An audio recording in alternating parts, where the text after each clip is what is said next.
பக்தி ஒளி நேயர்கள் அனைவருக்கும் வணக்கம். அடுத்ததாக நாம் பார்க்கக்கூடிய ஒரு விஷயம் அமாவாசை. இப்போ இந்த அமாவாசைன்னு நம்ம எடுத்துக்கிறோம் இல்லையா? அமாவாசைன்னு நம்ம எல்லாரும் என்ன சொல்லுவோம்? முன்னோர்களுக்கு உகந்த நாள், முன்னோர்களுக்கு திதி கொடுக்கக்கூடிய நாள், முன்னோர்களுக்கு தர்ப்பணம் செய்யக்கூடிய நாள் அப்படின்னு நம்ம செய்யறோம். சரி, அப்ப அந்த முன்னோர்களுக்கு நம்ம செய்யறோம் அப்படின்னு சொன்னா அந்த முன்னோர்களுக்கு நம்ம என்ன மாதிரியான சில விஷயங்கள்லாம் நம்ம செய்தால் அவங்க முன்னோர்களுடைய பூரண ஆசி நமக்கு கிடைக்கும், என்னெல்லாம் செஞ்சா நமக்கு முன்னோர்களுடைய பூரண ஆசி நமக்கு கிடைக்கும்.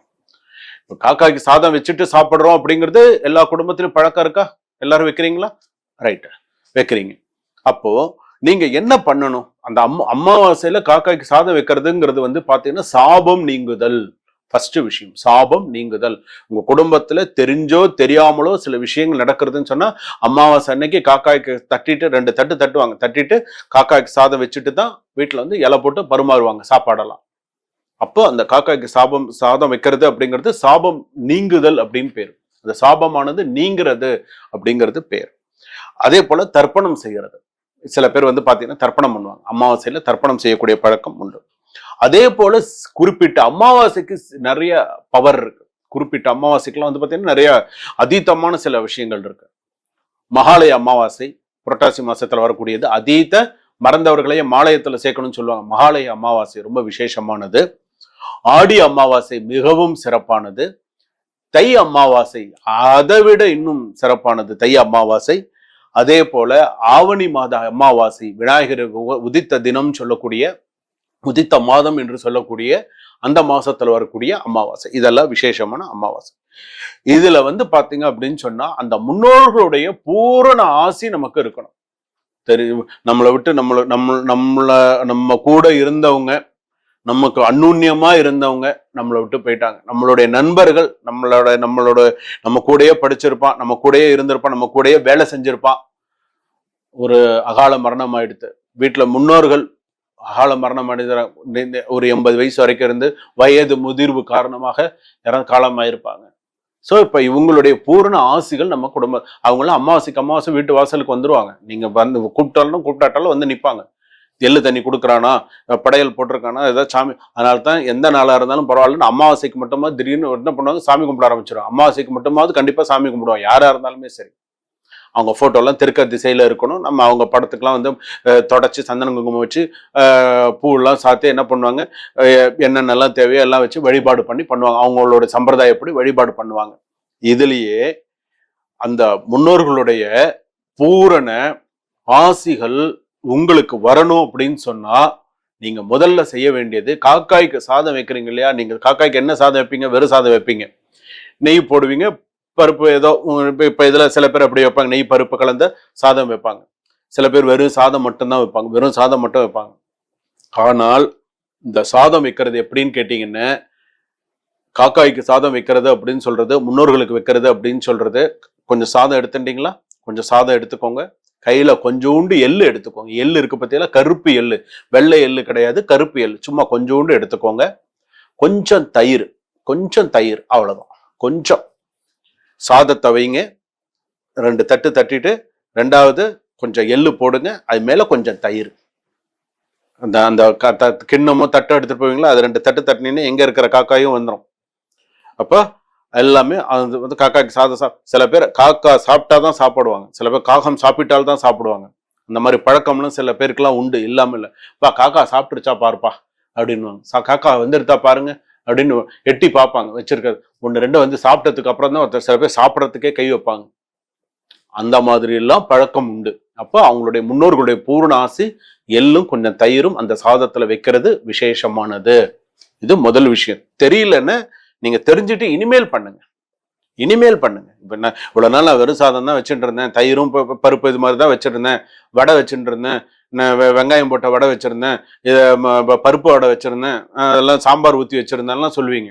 இனிமேல் வைக்கிறதா இருந்தா இந்த ஒரு விஷயத்த பழக்கத்துல கொண்டு வாங்க இனிமேல். அடுத்ததாக சரி, காலையில சாமி கும்பிட்டீங்க, அமாவாசைக்கு காலையில படையெல்லாம் போட்டீங்க, சாப்பிட்டீங்க, எல்லா விஷயங்களும் பண்ணியாச்சு. காலையில வேலையெல்லாம் முடிஞ்சிருது, எல்லாம் மத்தியானம் சாப்பிட்டாச்சு, இலை போட்டு மத்தியானம் எல்லாம் சாப்பிட்டாச்சு, முடிஞ்சது. சாயங்காலமா என்ன பண்ணுவீங்க? சாயங்காலம் என்ன பண்ணுவீங்க? இருக்குல்ல, அமாவாசை ஃபுல்லா இருக்குல்ல, அமாவாசை இருக்குன்னு தெரியும். அப்ப சாயங்காலம் போய் என்ன பண்ணுவீங்க? சாயங்காலம் என்ன வீட்டுல என்ன பண்ணுவீங்க நீங்க சொல்லுங்க. ஏதாவது ஒண்ணு பண்ணணும் இல்லையா? என்ன பண்ணணும் அப்படின்னு கேட்டா, அமாவாசை அன்னைக்கு காலையில காக்காய்க்கு சாதம் வைக்கிறது, சாப்பிடுறது, அந்த வேலையெல்லாம் முடிஞ்சுதா, சாயங்காலம் சிவாலயம் செல்ல வேண்டும். உங்க பக்கத்துல இருக்கக்கூடிய ஏதாவது ஒரு சிவாலயம் போயிட்டு என்ன தீபம் ஏத்தணும்? ஆத்ம சாந்தி தீபம் ஏத்தணும். கண்டிப்பா ஆணோ பெண்ணோ அந்த குடும்பத்துல இருக்கிற யாராவது ஒருத்தர் கோவிலுக்கு போய் சிவாலயத்துல சிவனுக்கு முன்னாடி விளக்கேத்தணும், நெய் தீபம் ஏத்தணும், அல்லது நல்லெண்ணெய் தீபம் ஏத்தணும். தீபத்தை ஏத்தி சுவாமிக்கு முன்னாடி ஏத்தி வச்சுட்டு பூரணமா மனசுல பிரார்த்தனை பண்ணுங்க. இந்த சுவாமியை சிவபெருமான பிரார்த்தனை பண்ணுங்க. உண்டா இல்லையா? சிவபெருமான மனசுல நன்னா பிரார்த்தனை பண்ணுங்க. என் குடும்பத்துல இருக்கக்கூடிய இஷ்ட தேவதா, குல தேவதா, நட்சத்திர தேவதா, பிரார்த்தனா தேவதா, பாரம்பரிய தேவதா, வம்சா தேவதா, பித்ரு தேவதா, இத்தனை தேவதைகள் இருக்காங்களா? பித்ரு தேவதா அனுகிரகம் குரு குரு, எல்லாருடைய அனுகிரகமும் எனக்கு இருக்கணும். பித்ரு தேவதா எல்லாருடைய அனுகிரகமும் எனக்கு இருக்கணும், முன்னோர்களோட ஆசைகள் எனக்கு இருக்கணும் அப்படின்னு சொல்லி இந்த ஆத்மசாந்தி தீபத்தை ஏற்றி வச்சு வழிபாடு பண்ணிட்டு வந்து அன்னைக்கு நைட்டு சாதம் சாப்பிடக்கூடாது. அமாவாசைக்கு அன்னைக்கு நைட்டு சாதம் சாப்பிடக்கூடாது. அப்பா அம்மா இல்லாதவங்க சாதம் சாப்பிடக்கூடாது. இன்னைக்கு நைட்டு இட்லி சாப்பிடலாம், வேற ஏதாவது இது சாப்பிடலாம், சாதம் சாப்பிடக்கூடாது. இன்னைக்கும் சில பேர் வந்து அமாவாசை இரவு ஆனால் சாதம் சாப்பிடவே கூடாது. அமாவாசை இரவு டிஃபன் தான் சாப்பிடணும். அது யாரா இருந்தாலும் தெரியலன்னு நீங்க இந்த விஷயம் தெரிஞ்சுக்கணும். இன்னைக்கும் என்னுடைய தகப்பனார்லாம் இன்னைக்கும் வந்து பாத்தீங்க அப்படின்னு சொன்னா நைட்ல இன்னைக்கு அமாவாசை, இன்னைக்கு சாதம் வேண்டாம், வேற ஏதாவது டிஃபன் மாதிரி தான் சாப்பிடுவாங்களே தவிர, வேற ஏதாவது டின்னர் மாதிரி தான் சாப்பிடுவாங்களே தவிர சாதம் சாப்பிட மாட்டாங்க. அமாவாசை அன்ற இரவு சாதம் சாப்பிடக்கூடாது. இது எத்தனை பேருக்கு தெரியும்? அன்னைக்கு நைட்டு சாதம் சாப்பிடவே கூடாது. காலையில் மத்தியானம் சாப்பிட்றீங்களே அவ்வளவுதான். நைட்டு வந்து டிஃபன் தான் சாப்பிடணும். அம்மா அப்பா இல்லாதவங்க, அப்பா இருந்தாலும் சரி அம்மா இருந்தாலும் சரி, ரெண்டு பேருமே இல்லைன்னா கண்டிப்பா இது ஒருத்தர் இல்லைன்னாலும் டிஃபன் தான். ரெண்டு பேருமே இருக்கிறவங்க கண்டிப்பா சாதம் சாப்பிட்டா தப்பே கிடையாது. இப்போ அமாவாசை அன்னைக்கு நைட்டு சாதம் சாப்பிட்டாலும் எனக்கு தப்பு. ஏன்னா எனக்கு அம்மா அப்பா, எங்கள் அப்பாவுக்கு வந்து 76 77 வயசுக்கு மேலே எங்கள் அப்பாவுக்கு ஆகுது, எங்கள் அம்மாவுக்கு 70 72 வயசு எங்கள் அம்மாவுக்கு ஆக போகிறது. நான் நைட்டு சாதம் சாப்பிடுவேன். ஏன்னா அம்மா அப்பா எனக்கு தீர்க்கமாக எனக்கு என்னைக்கும் என்னை ஆசீர்வாதம் பண்ணுறாங்க. இன்னைக்கு நான் இந்த இடத்துல உட்காந்து பேசுறேன்னா அவங்க செஞ்ச புண்ணியம். யார் செஞ்ச புண்ணியம்? அவங்க செஞ்ச புண்ணியம்.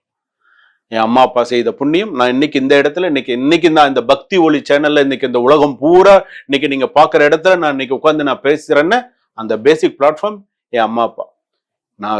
நான் ஸ்கூல் படிக்கும் போதெல்லாம் கண்ணால பார்ப்பேன். எத்தனையோ பேர் வீட்டுல வருவாங்க, எத்தனையோ பேருக்கு அன்னதானம், எத்தனையோ பேர் என்னென்னமோ விஷயங்கள் நடக்கும், என்னமோ நிறைய விஷயங்கள் பண்ணுவாங்க. நிறைய விஷயங்கள், சாப்பாடோ இருக்கட்டும், இதா இருக்கட்டும், அவங்களுடைய புண்ணியம் இன்னைக்கு நான் உங்களுக்கு முன்னாடி உட்காந்து பண்ணிட்டு இருக்கேன். இதெல்லாம் வந்து எதுக்காக சொல்றேன் அப்படின்னா, அந்த முன்னோர்களுடைய சில விஷயங்கள். அமாவாசை அன்னைக்கு இரவு சாதம் சாப்பிடக்கூடாது, டிஃபன் சாப்பிடுங்க. ஏதாவது உங்களுக்கு என்ன டின்னரோ அதை சாப்பிடுங்க போதும். அந்த மாதிரிலாம் நீங்க பழக்கப்படுத்தினீங்கன்னா முன்னோர்களுடைய ஆசையோட நீங்க அமோகமா இருப்பீங்க. சரிங்களா? சுபம். வாழ்க வளமுடன்.